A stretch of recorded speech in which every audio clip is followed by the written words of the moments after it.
નમસ્કાર મિત્રો, આજે આપણે શ્રી હર્ષના જીવન, સમય અને કવન વિશે માહિતી પ્રાપ્ત કરીશું.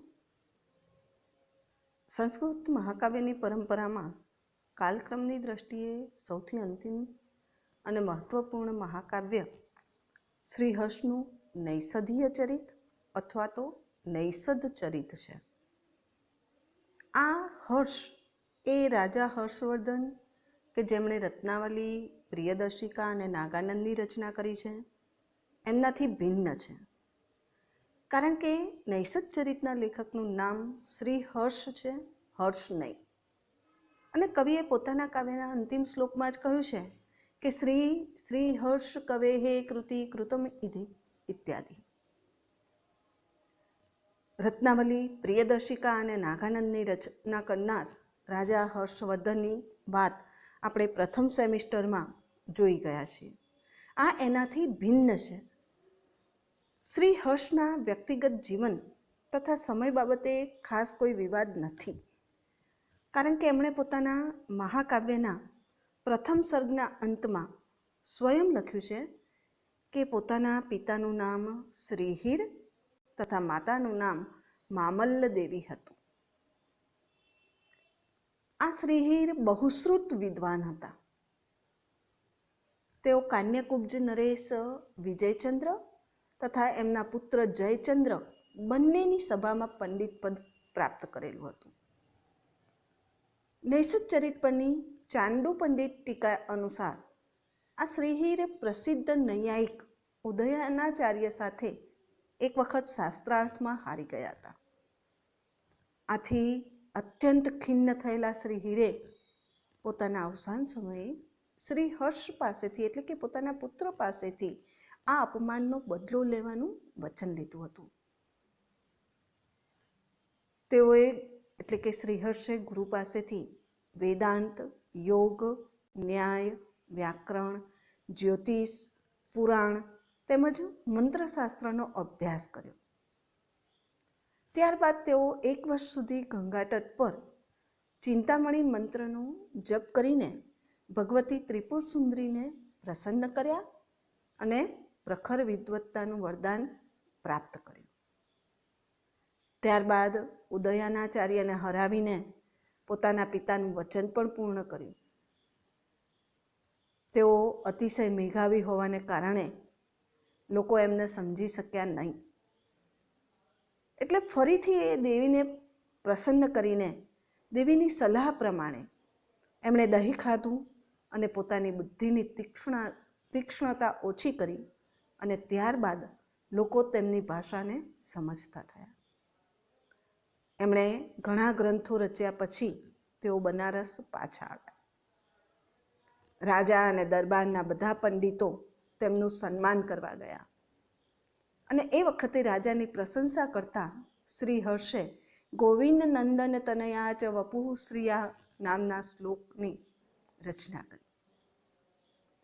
શ્રી હર્ષના પ્રકાંડ પાંડિત્ય અને અપૂર્વ જ્ઞાનથી પ્રભાવિત થયેલા ઉદયનાચાર્યે પોતાના પરાજયને સ્વીકારી લીધો અને એમણે કવિ સાથે મૈત્રી કરી. કાશીના રાજા વિજયચંદ્રે શ્રી હર્ષને સભા પંડિત પદે નિમ્યા હતા. કનોજના રાજા જયચંદ્રની સભામાં પણ શ્રી હર્ષને સભા પંડિતનું સ્થાન મળેલું. શ્રી હર્ષને કનોજના રાજવીએ પોતાના દરબારમાં આસન અને તાંબુલ દ્વય એટલે કે 2 પાન આપીને ઉચ્ચ સન્માન કર્યું હતું. કનોજના રાજા જયચંદ્રની પ્રેરણાથી શ્રી હર્ષે નૈષધ ચરિત મહાકાવ્ય લખ્યું છે. આ મહાકાવ્યની રચના પછી સરસ્વતીની માન્યતા મેળવવા જયચંદ્રના સૂચનથી શ્રી હર્ષે કાશ્મીરનો પ્રવાસ કર્યો હતો. એ સમયે કાશ્મીર વિદ્યાધામ ગણાતું. કાશ્મીર જઈને શ્રી હર્ષે પોતાનું કાવ્ય ત્યાંના પંડિતોને બતાવ્યું. સરસ્વતીના અનેક પ્રશ્નોના આધારભૂત ઉત્તરો આપીને કવિએ એની પણ પ્રશંસા જીતી અને કાશ્મીરના પંડિતોને કવિને તેજો દ્વેષથી ત્યાંના રાજા પાસે પહોંચવા ન દીધો પરંતુ કવિ પોતાની તીવ્ર મેઘાશક્તિ અને સ્મૃતિ દ્વારા રાજા સુધી પહોંચવામાં સફળ થયા. એ અંગેની એક દંતકથા પ્રસિદ્ધ છે.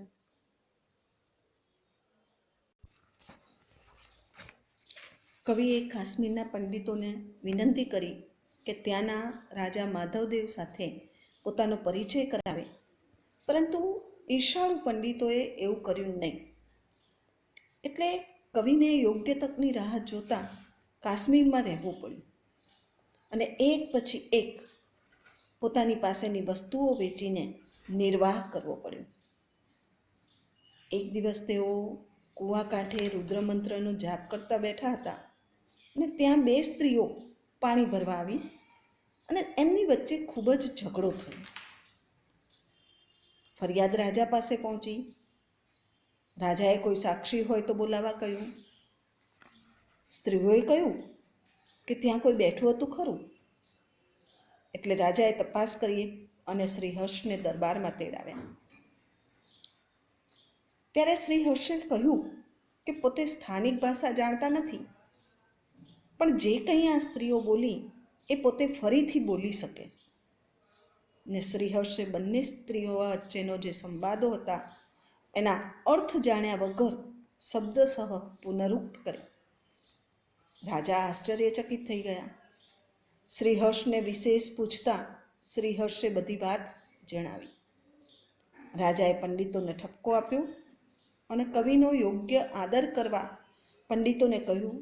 ત્યારે કવિએ શ્લોક રચ્યો કે યથા યુન તદ્વ, એટલે કે જેવી રીતે અત્યંત સુંદર રમણી પણ તરુણના અંતઃકરણને આકર્ષી શકે છે, બાળકોના નહીં, તેમ મારી ઉક્તિ અમૃત બનીને સહૃદયને આનંદિત કરે તો બસ. નિરસ પુરુષોના અનાદરથી શું? અને પછી તે પોતાના આશ્રયદાતા કાશીરાજ પાસે પાછા આવ્યા.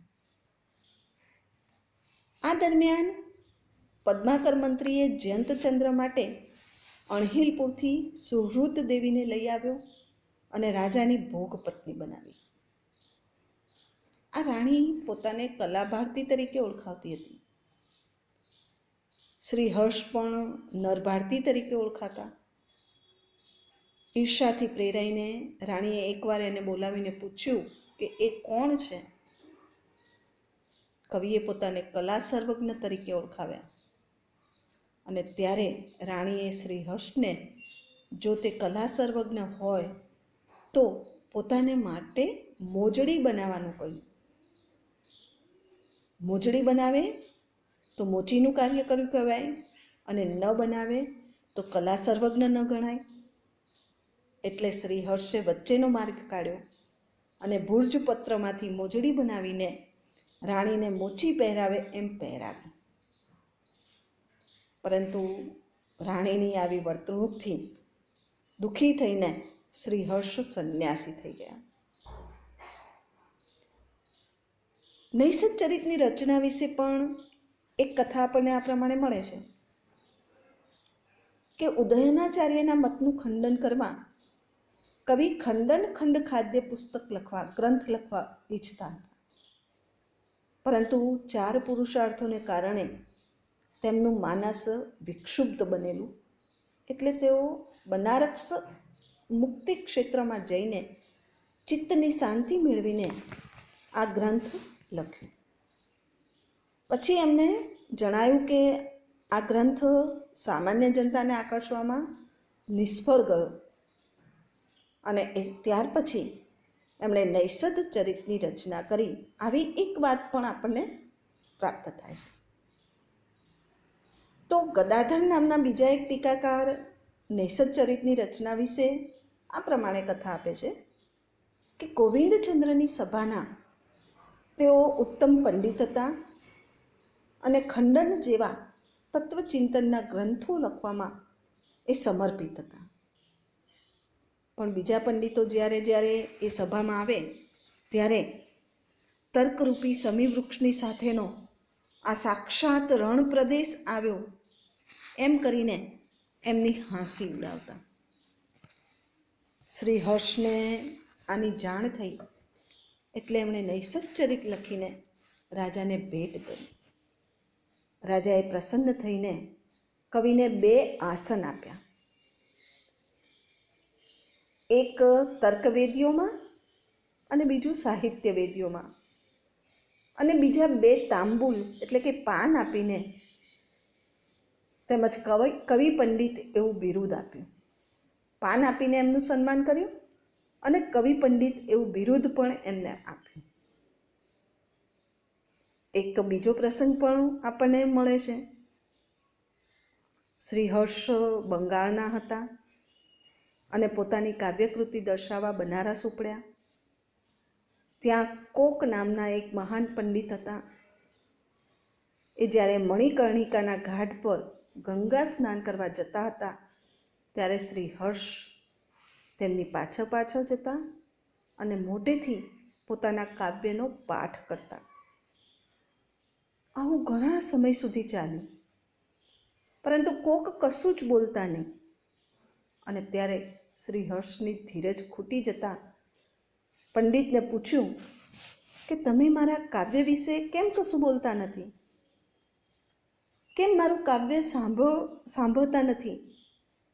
અને ત્યારે કોકે કહ્યું કે પોતે એકાગ્ર ચિત્તે સાંભળે છે અને પૂરું થાય એટલે અભિપ્રાય આપવા ઈચ્છે છે, અને પોતે જેટલું સાંભળેલું એટલું બોલી બતાવ્યું. અને એ સમયે કવિ કોકના ચરણોમાં પડી ગયા અને કોક પંડિતે કાવ્યના ગુણ અને દોષ બતાવ્યા. તો વળી આચાર્ય મમ્મટ સાથેનો એક પ્રસંગ પણ આપણને મળે છે. કહેવાય છે કે મમ્મટ શ્રી હર્ષના મામા હતા. શ્રી હર્ષે જ્યારે નૈસચ્ચરિતની રચના કરીને મમ્મટને એ બતાવી ત્યારે મમ્મટે અફસોસ વ્યક્ત કર્યો કે કાવ્ય પ્રકાશ લખતા પહેલાં જો તેમણે આ કાવ્ય એને બતાવ્યું હોત તો પોતાને કાવ્ય પ્રકાશના દોષ પ્રકરણમાં સરળતા રહેત, કારણ કે એક સાથે બધા દોષના ઉદાહરણ આ કાવ્યમાંથી મળી રહત. અને શ્રી હર્ષે એકાદ ઉદાહરણ આપવાનું કહ્યું તો મમ્મટે બીજા સર્ગનો 62મો શ્લોક બતાવ્યો, જેનો અન્વય જુદી રીતે કરવામાં આવે તો એમાંથી અશુભ અર્થ નીકળે. જોકે આ જે બાબત છે, આ જે કથા આપણને પ્રાપ્ત થાય છે એમાં સત્યતા બહુ ઓછી હોય એમ જણાય છે, કારણ કે મમ્મટ પછી 100 વર્ષે શ્રી હર્ષ થયા હોવાથી મમ્મટ પછી 100 વર્ષ પછી શ્રી હર્ષનો સમય માનવામાં આવે છે, અને એટલા માટે આ જે ઘટના છે એ ઘટના સંભવિત નથી. આ કાવ્યની આવી જે કૃત્રિમતાઓ છે એ કૃત્રિમતાઓ વિવેચકોની નજરમાંથી છટકી શકી નથી. એ પ્રસંગ અહીંયા આ બાબત સૂચવે છે. શ્રી હર્ષના નિવાસ વિશે જુદા જુદા મતો રજૂ થયા છે. સર્ગના અંતે આવતા જે શ્લોકો છે કે મહાકાવ્યની સમાપ્તિ સૂચક જે શ્લોકો છે એમાંથી શ્રી હર્ષના નિવાસસ્થાન વિશે કોઈ પ્રકાશ પડતો નથી, પરંતુ એક શ્લોકમાં એમ કહે છે કે શ્રી હર્ષને કનોજના રાજવીએ સન્માન્યા હતા. એટલે કનોજને શ્રી હર્ષનું નિવાસસ્થાન ગણવામાં આવે છે. શ્રી હર્ષના પિતા પણ કનોજના રાજવીની સભાના પંડિત હતા, એટલે પુત્ર પણ કનોજ એ જ રાજ્યસભાના આશ્રિત બને, અને એટલે જ એ કનોજના હોય, નિવાસી હોય એ સ્વાભાવિક જણાય છે. તો આપણે હમણાં જ એક કથા જોઈ કે મમ્મટ શ્રી હર્ષના મામા હતા. મમ્મટ કાશ્મીરના હતા. માતાનું નામ મામલ દેવી છે, જે કાશ્મીરનું હોય એવું લાગે છે, એટલે શ્રી હર્ષ કાશ્મીરના હોઈ શકે એવી પણ એક અટકળ થઈ છે. તો સાથે સાથે મહાકાવ્યની કાશ્મીરના પંડિતોએ પ્રશંસા કરેલી એવું પણ કાવ્યમાં નોંધાયું છે. આ ઉપરાંત ચાંડુ પંડિત શ્રી હર્ષને કાશી સાથે સાંકળે છે અને કનોજના રાજા મોટે ભાગે કાશીમાં રહેતા. કેટલીક કથાઓ પણ શ્રી હર્ષને કાશી સાથે સાંકળે છે, એટલે એ પણ સંભવ છે કે શ્રી હર્ષ કાશીના પણ હોય. તો કેટલાક એમને બંગાળના હતા એવું માને છે અને બંગાળના હોવા માટેની સબળ રજૂઆત કરે છે. બંગાળી ભાષાની કેટલીક વિશેષતાઓ નૈષધ ચરિતમાં તેમજ અન્ય ગ્રંથોમાં પણ જોવા મળે છે, જેમ કે ફાલ, આલેપન, ઉદય ભાસ્કર, અન્નમીન, ઘુઘુ વગેરે બંગાળી ભાષાના શબ્દો નૈષધ ચરિતમાં જોવા મળે છે અને એના ઉપરથી પણ એમને બંગાળના વતની કેટલાક માનવા પ્રેરાયા છે. આ ઉપરાંત બંગાળી ભાષાની કેટલીક ઉચ્ચારગત લાક્ષણિકતાઓ પણ નૈષધ ચરિતમાં અને અન્ય કૃતિઓમાં જોવા મળે છે અને એના ઉપરથી પણ એમને બંગાળના હોવાની દલીલ કેટલાક વિદ્વાનોએ કરી છે. આમ એમના નિવાસસ્થાન વિશે પણ જુદા જુદા મતો આપણને પ્રાપ્ત થાય છે. ત્યારબાદ આપણે એમના સમય વિશે જોઈએ તો હર્ષના સમય વિશે ખાસ વિવાદ નથી, કારણ કે તેઓ કનોજના રાજા વિજયચંદ્ર અને જયચંદ્રના સમયમાં થયા હોય એવા ઐતિહાસિક પ્રમાણોથી સાબિત થયેલું છે. અને આ જે વિજયચંદ્ર અને જયચંદ્ર છે એનો રચનાકાળ એનો રાજ્યકાળ ઈસવીસન 1156થી 1193નો નિશ્ચિત થયો છે અને આ ઉપરથી શ્રી હર્ષને 1150થી 1200માં લગભગ મૂકી શકાય. કવિશ્રીના સર્જન વિશે જોઈએ તો રાજશેખર અનુસાર શ્રી હર્ષે અનેક ગ્રંથોની રચના કરી છે અને આ બધા ગ્રંથોના નામ કવિએ પોતાના નૈષધ ચરિતમાં ઉલ્લેખ્યા છે, જે આ મુજબ છે. પ્રથમ એમની કૃતિ છે સ્વૈર્ય વિચારણ પ્રકરણ. નામ ઉપરથી આ કૃતિ દાર્શનિક વિષય એટલે કે તત્વચિંતનની કૃતિ હોય એવું જણાય છે. ખાસ કરીને બૌદ્ધ વિચારસરણી સર્વક્ષણિકમનું ખંડન કરનારી હશે આ કૃતિ એવું જાણી શકાય છે. બીજી એમની કૃતિ છે વિજય પ્રશસ્તિ.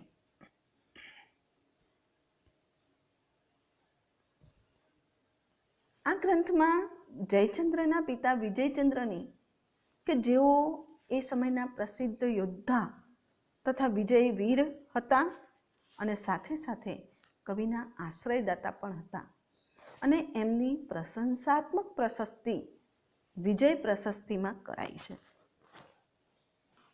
ત્રીજી એમની કૃતિ છે ખંડન ખંડ ખાદ્ય. શ્રી હર્ષનો આ પ્રસિદ્ધ ખંડન ખંડ ખાદ્ય નામનો વેદાંત ગ્રંથ છે. આ ગ્રંથ વેદાંત શાસ્ત્રનું એક અનુપમ રત્ન છે.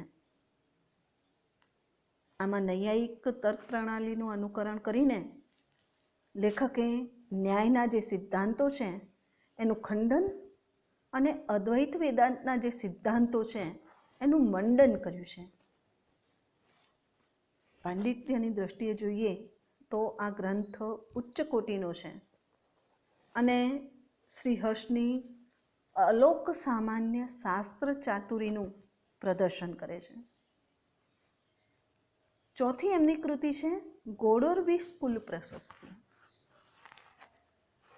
આ પણ એક પ્રશંસા ગ્રંથ છે, જેમાં ગ્રંથકારે ગૌડભૂમિ એટલે કે બંગાળના કોઈ રાજાની પ્રશસ્તિ કરી છે અને એની પ્રશસ્તિ રૂપે આ ગ્રંથની રચના કરાઈ છે. પાંચમી એમની કૃતિ છે અર્ણવ વર્ણન. આના નામ ઉપરથી જ જણાઈ આવે છે કે આ કૃતિમાં સમુદ્રનું વર્ણન આવતું હશે. તો ભાંડારકર નામના વિદ્વાન જે છે એવું માને છે કે આ કૃતિ અર્ણોરાજનું વર્ણન કરે છે. જો આ કૃતિમાં અર્ણોરાજનું વર્ણન હોય તો આ પણ એક પ્રશંસા ગ્રંથ છે. છઠ્ઠી એમની કૃતિ છે છિન્દ પ્રશસ્તિ. આ કૃતિમાં છિન્દ નામના કોઈ ગયાના રાજવીની પ્રશસ્તિ કરાઈ હશે એવું માનવામાં આવે છે. સાતમી એમની કૃતિ છે શિવ શક્તિ સિદ્ધિ. આ ગ્રંથ શિવ અને શક્તિની સાધનાના વિષયમાં રચાયો હોય એમ જણાય છે. આઠમી એમની કૃતિ છે નવસાહસાંક ચરિત ચંપુ. કવિએ નવસાહસાંકના ચરિતને ચંપુના રૂપમાં વર્ણવ્યું છે. નવસાહસાંક રાજા ભોજના પિતા સિંધુરાજનું બિરુદ છે અને એમના ચરિતને કવિએ અહીંયા નિરૂપ્યું છે. નવમી એમની કૃતિ છે નૈષધ ચરિત અથવા નૈષધીય ચરિત. આ મહાકાવ્યમાં નિષધ દેશના અધિપતિ રાજા નળના પાવન ચરિતનું વર્ણન છે. મહાભારતના આરણ્યક પર્વના અધ્યાય 50થી 78માં જે નલોપાખ્યાન આવે છે એના ઉપરથી કવિએ આ કૃતિની રચના કરી છે. આ મહાકાવ્ય 22 સર્ગનું છે અને એક સર્વાંગ સંપૂર્ણ મહાકાવ્ય છે. આ મહાકાવ્યમાં સંસ્કૃતિ, સંસ્કારિતા અને સુંદરતાનું ઐક્ય સધાયેલું જોવા મળે છે. તો આમ આજે આપણે